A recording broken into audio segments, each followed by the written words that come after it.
everyone, and welcome to our second episode of Mind Body Therapeutics Focus Time.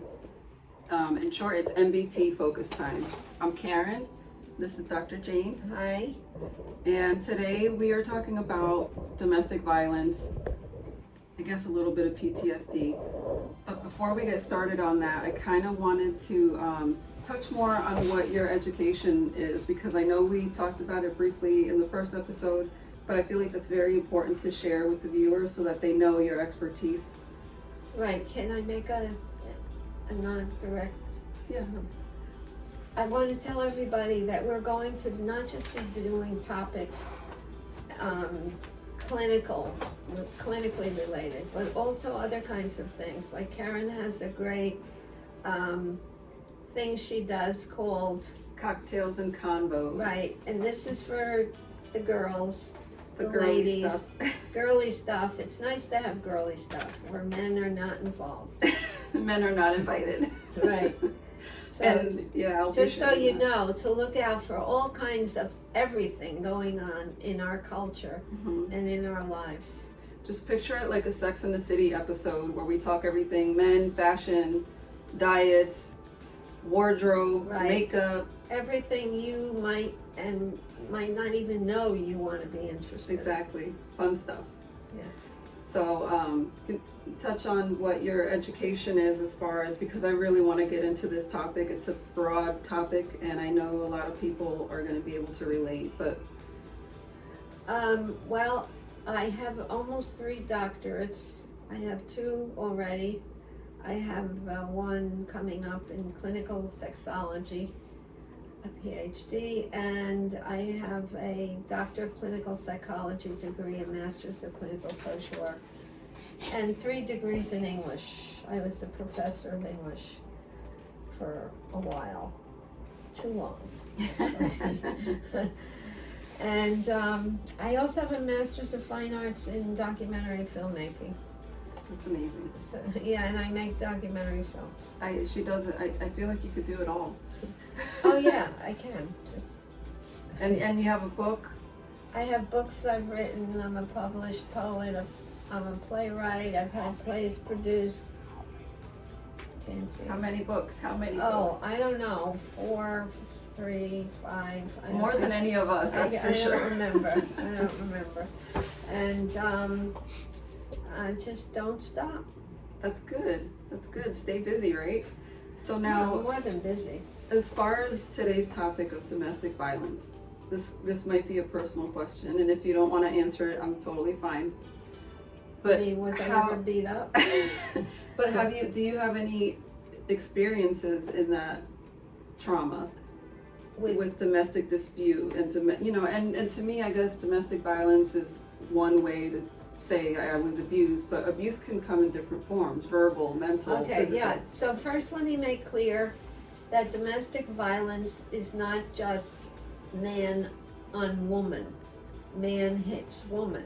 It's also woman hits man, because I treat men who are the victims of domestic abuse. Mhm.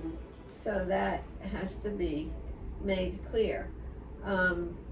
So what was And the society doesn't really think about that, because when you hear domestic violence, you automatically Think assume of the it's man. a female as Right, but it's not. It really isn't always.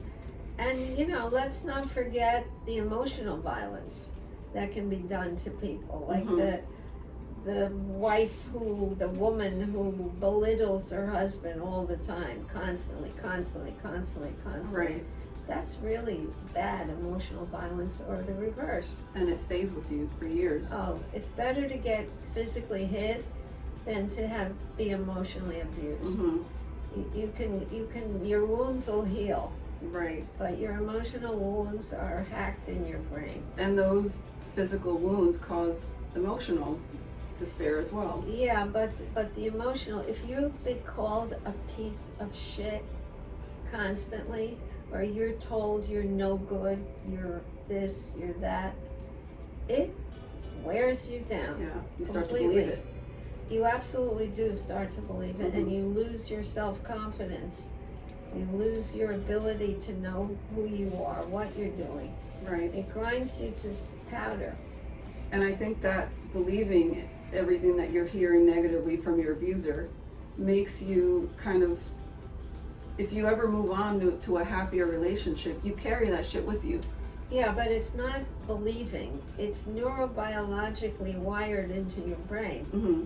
You keep repeating the same thing to somebody. Any kind of message like you're wonderful, wonderful, that'll be wired in your brain. Right. So anything that's constantly repeated, that is in your environment, that you are aware of, Mm-hmm. that you take in, is wired in your brain. It's bad or good. Right. You don't have to believe it. It's just kind of programmed in there. Because you've heard it, it's absolutely programmed. Because you've heard it so many times and it's so wired in your brain, you think that really is the reality. So then how do you break that? You have to have trauma therapy.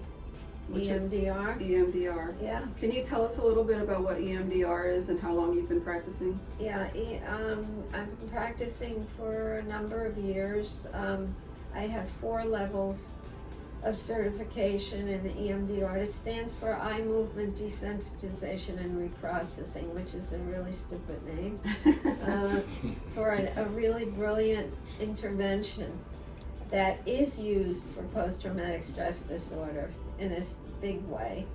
And what it does is, and this leads us to one of my favorite topics, which is how some therapists think that they can just talk to the neocortex side of the brain, the conscious side of the brain, about the person's trauma or the person's violent past, Right.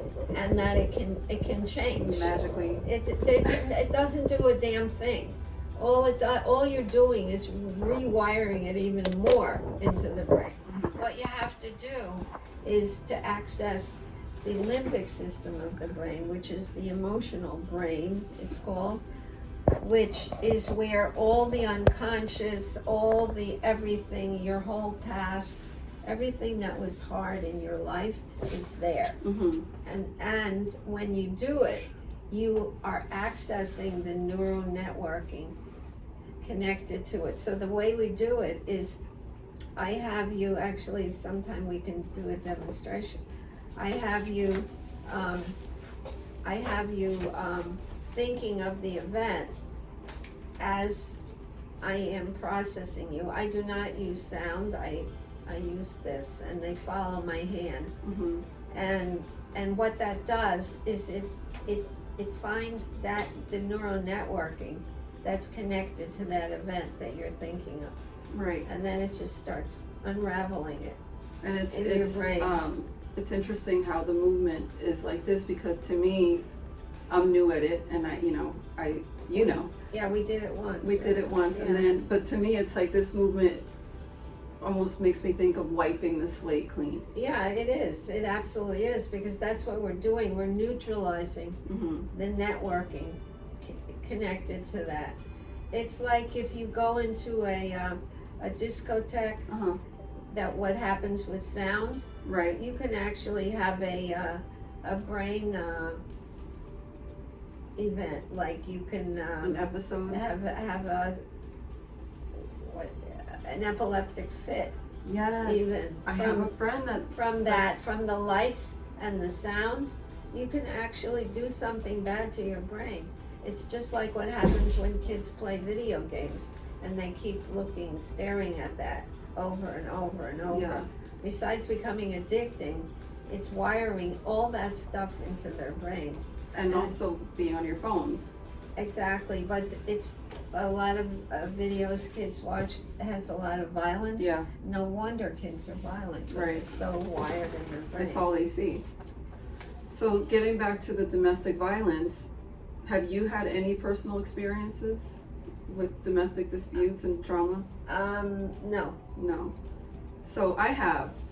And on my way here, I was listening to a podcast that's geared towards domestic violence, and it talked about PTSD in a sense that everybody has different triggers. And the woman hosting the podcast said something about it could be a sound, it could be a smell. Right, but Yeah, but I have to clarify. Everybody loves to use the term post-traumatic stress disorder, PTSD, but that doesn't mean everybody has it. Right. You had to have had prior trauma from your early childhood in order to get post-traumatic stress disorder later on. It has to be based on templates in the brain, traumatic templates in the brain. That you didn't deal with.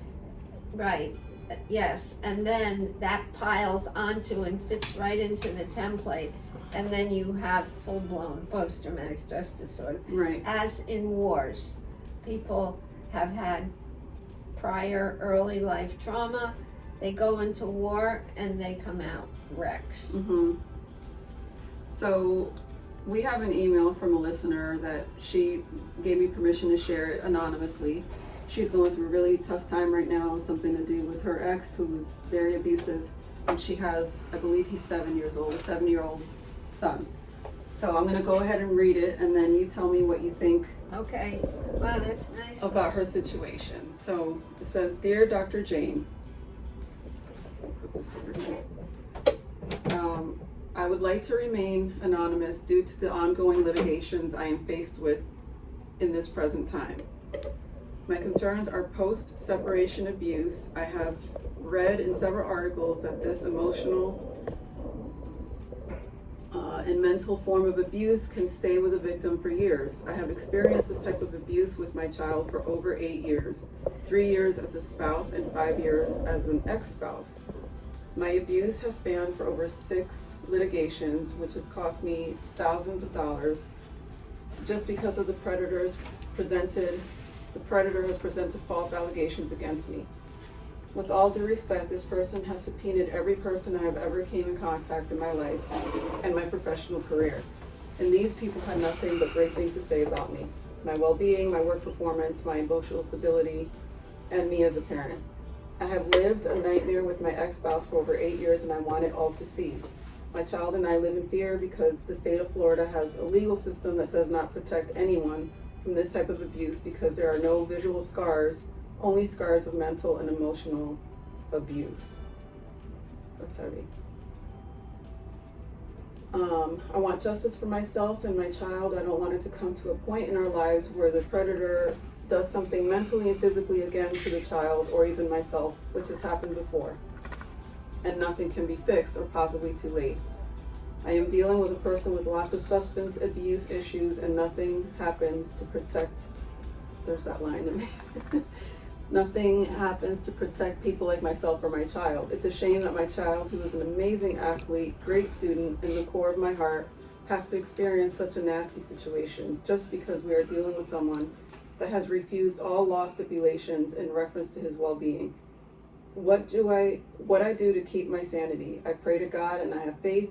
I have faith to have one day I will be free from all these accusations and be able to have the best life and situation ever.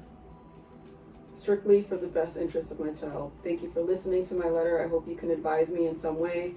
I hope my story can help someone in a similar situation. Warmest regards, a mommy just trying to protect her child. Okay, you might be surprised with my answer. Okay. Because, well, it's a complicated answer.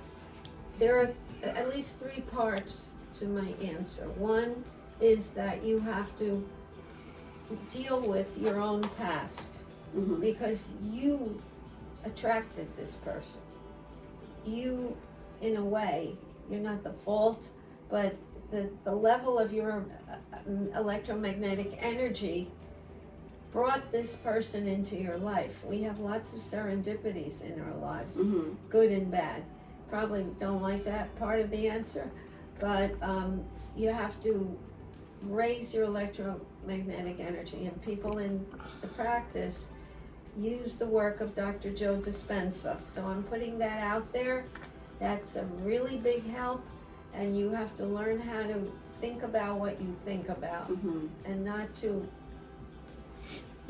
make it more complex and to keep bringing the same type of person, because after this person, if you don't change yourself, you'll just bring the same person in with another face. Mm-hmm.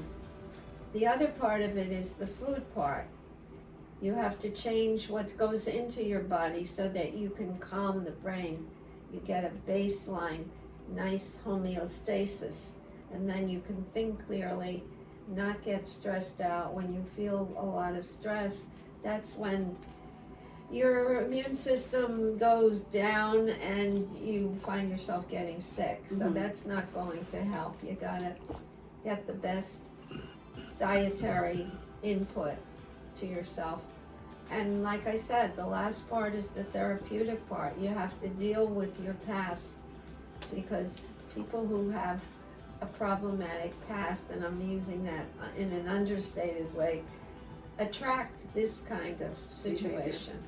And so what if it's a past that the victim doesn't want to address, just in fear of having those past experiences bring up something else? You know what I mean? Yeah, well, then, like I tell my patients, they say, I want to change, doctor, I really want to change. So I say, okay, you want to change? Then you got to change. Mm-hmm. You can't change without changing. Right. So if you don't change everything, it's a total lifestyle change. Yeah. Total lifestyle change. If you do that, I promise you, this will all disappear. And if you do Dispenza's work, you can create your future where you're free of this person. And so for this particular example in email, how would you suggest that she deal with her spouse or her ex-spouse who's causing all this trauma? Because I feel like we as women that have been abused have a way of kind of reacting because we're angry. Right. Well, is she afraid that, and I know can't answer me now, is she afraid that the court will take the child away? I think that's where she's going with it, because, and I can speak from experience, Yeah. unless you have been in the hospital with some sort of abuse that your spouse inflicted on you, the law doesn't really give a shit. Yeah, so what you really have to do, because I've helped women and men in this kind of situation, you have to find yourself a good clinical psychologist or good psychotherapist who will vouch for you in court that you are a good parent, and I've done that. And that's important to have. Somebody who can vouch for your sanity, Right. who can vouch that you are a good parent by having observed you, and that's a big help in a Right. court, because the courts actually, they almost never take children away from the mother. It's rare. It's very rare. I mean, you can be a down and out drug addict, Mm-hmm. you could be a whatever. I've seen lots of cases where they don't even take the child away. Right. So I don't think that you have that very much at stake if it's your child you're worried about. If it's a male child, Mm-hmm. is It's it a male child. If it's a male child, the biggest problem with that is that he shouldn't copy his father, Right. which is what he could do, because he thinks anyway, even if his father's a deadbeat, he'll think, oh, he's a tough guy, Yeah. and think that's great, because he misses having a father A father there. to mirror himself on. And a little bit of the backstory that I know is that the father comes and goes when he feels like it. And so Yeah. now he's fighting for shared custody or custody, whatever the case is. But the child wants nothing to do with the dad because he's been present during abusive. How old is the child? He's 8. Look, if a child sits in court and says, I'm not going with him, I don't want to go with him, they're not going to force him. You can't. You're not going to force the child. Mm-hmm. Yeah, I think that's what her fear. That's what my fear was, and my kid was 3 when I left. Yeah, I don't really think she has much to fear except to keep losing money, and I wouldn't be that worried. Mm-hmm. And also he wants to get a reaction. A reaction. From you. He's obviously a very sick, dysfunctional person, and this is how he gets, what he does is he just leaves piles of crazy shit all around them. Right. So you're just helping him. You're You're enabling him to continue his crazy shit. mhm. You just got to be smarter than this and not be fearful. Like I said, look at Dispenza's work. Nothing should control you, and nobody should control you. Mhm. You control your own future. That's some good advice, and I can say that Dispenza's work has worked for me in certain situations. So Yeah. let's talk about the different forms of abuse again, because I think that a lot of the mental abuse that women go through too, and this kind of ties into self-image. Uh-huh. So for a guy to say you're fat, you're ugly, you're disgusting, Right. I feel like women are already so hard on themselves and so critical on their image. Oh yeah, all women are very vulnerable. I'm vulnerable too, sort of, But if you're not fat, and people could say you're fat, Mhm. Anyway, person shouldn't be fat, should not be fat, because that just means you're physically You're unhealthy. unhealthy and possibly mentally unhealthy. Mhm. So the thing is, you have to raise your electromagnetic level so that nothing or no one can touch you. And anybody can say anything to me. Yeah. I simply don't give a damn. I don't care. Say whatever you want. But have you always had that mentality? No. Or did you No. get to a certain point in your life where you were like, you know what, I was very vulnerable to everything, and I did Dispenza's work. That's why I know it works. That's why I give it to my patients. Mhm. It works. Oh my God. Can I tell my example? Yeah, sure. Of how you can heal yourself and how you can create your future. You bring anything to yourself that you want. Like, I can heal anything. Well, that's another story. Just But based on Dispenza's work. based on Dispenza's work, based Mhm. on energy. It's all electromagnetic energy. It's really good stuff, I can say. It's I'm great telling you, stuff. it's not. And I was I a little love it. apprehensive at first because my brain is all over the place, and so for me to focus on anything, it takes a lot of work. Yeah. So to listen to Dispenza, to try the meditations, it's challenging. Yeah, and by meditations, people shouldn't get hung up on the, meditating. They Yeah, get all yeah. worked up. It's just being zoned out and being in the moment. Because when you're in the moment and zoned out, you're not listening to that chatter. That's Mhm. in your neural networking. Yeah. That you're disgusting. That's why you got to do that work, do his work, and you kill off all that negative neural networking like you did. Yeah. It's amazing. It is. It's just neuroscience. It sounds like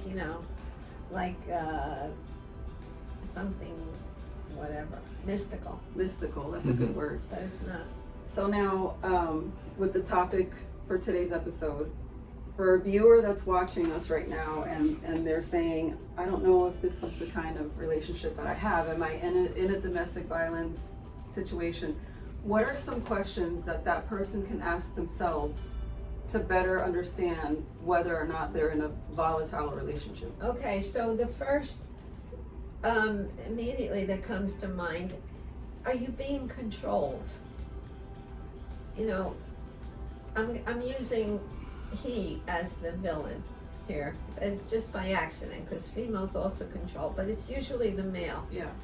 So if he starts cutting you off from your family, from your friends, if he says, where are you going? And you have to say, I'm just going to the store. And he says, you better be right back, I'm timing you. Yeah. You know you're already in deep shit. And that's just one question. Yeah, That's just one question. and that's just, and that's a psychopathic, very controlling.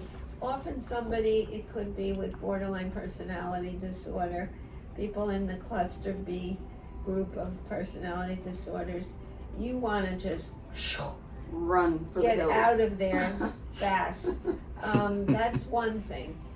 If you get hit, if you get physically hit for seemingly little things, let's say he comes home, you put the supper out for him, or he says, "Where's the supper?" Mm-hmm. And you have to jump, and there's also a very bad sign that there's something very wrong. Right. Well, if he's beating up on the kids and you, I think that's where it starts sometimes. it does. But unfortunately, all too often, I see mothers who don't protect their children, who often, because they're so weak and vulnerable themselves, just turn a blind eye Because they don't want to piss off the spouse by saying, to the child, don't hit the child. because they are themselves little children, and so they're too timid, but I know women who say, "No, you're not hitting him," and they leave or they throw him out. So that's another sign. Yeah. Or if sex is very rough and violent, there's another area. Or demanded.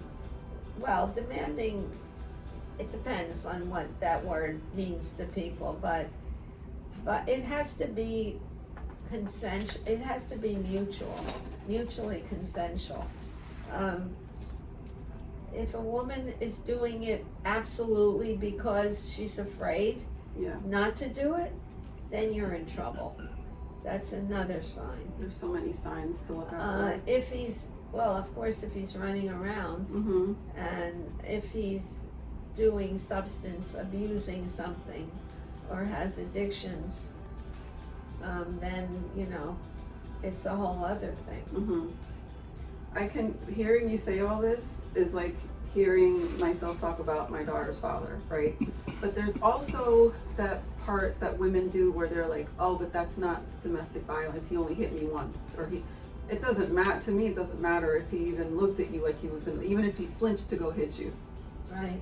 That's violence to me. No, of course, you shouldn't be, look, you're not a slave and you're not a prisoner. If you start feeling like that, then you're a slave and you're a prisoner. It's time to move on. Yeah, it's really It's time. easier said than done in Yeah. some instances. But again, if you don't take care of your own past, you're not going to understand what's normal Mm-hmm. or abnormal. Everything that's sick and crazy, if you've had a bad past, is going to seem normal. Yeah. So, And that cycle will repeat. itself. Absolutely. And so you have to really be in heavy duty psychotherapy Mm-hmm. and take care of your own shit, Yeah. and then know who you are and what you are and what your boundaries are. And how to get out of Yeah, a and really bad usually, situation. yeah, usually people like that who've had an early trauma or very poor attachment are very they've never grown up. And they stay kind of stuck in that time frame of their life. They're totally frozen. They're frozen. And so when you say that they're like a child, is it because they feel that the trauma robbed them from their childhood? Because when somebody walks into the office, Mm-hmm. I can tell exactly by how they walk, what their face looks like, and how they're dressed, what age they were when they had trauma. Because Lexi's gone. Oh, my daughter's calling me. because because I've taught every grade, I know how children look. But the interesting thing is, I remember you telling me that when I walked in, but it wasn't. I said something and you were like, I know. So it's interesting that you say that right now, because I want to talk about your ability to pick up on people, your intuitive abilities, psychic, the spirituality that you're in touch with. But that's going to be another episode. Yeah. Okay. So in conclusion for this episode, do you have any final thoughts you want to share with the viewers about domestic violence? Yes. look in the mirror, take a really, really, really good look at yourself.